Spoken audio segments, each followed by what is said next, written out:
Why'd you write a book, and why'd you call it Against the Grain?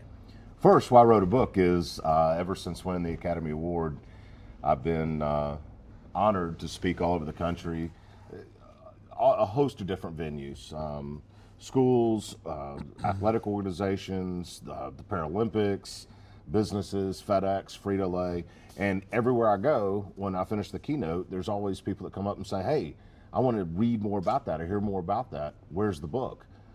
Well, I didn't have a book, so now I got a book. And why Against the Grain? Why is it called Against the Grain? Is I own a lumber company, and I'm a football guy, and that's who I am and where I come from. And with hardwood lumber, if you take a rough piece of lumber and rub your hand over it, it gets splintery and it's rough. But if you sand it against the grain, it becomes beautiful and timeless, and it's an heirloom you pass down among generations. And when you see the most amazing runs that ESPN play over and over again, it's not some guy just outrunning the defense. It's a guy to have the courage to cut back into the teeth of defense, cut back against the grain. And so in both of my lives, in football and in the lumber business, when you go against the grain, it's when when the most timeless things happen, and it's the heirlooms that you can leave forever. And I think we need to go against the grain of a lot of things that are happening in society and business and politics and family and football.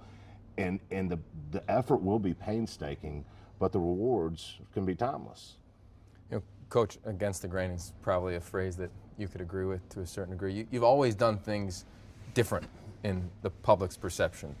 When you hear against the grain, or you have to describe the approach, the philosophy that you have had, why have you also gone against the grain so many times in your career? Well, I hadn't meant to do that. That was never on purpose. It was just doing things the way it felt right to do them.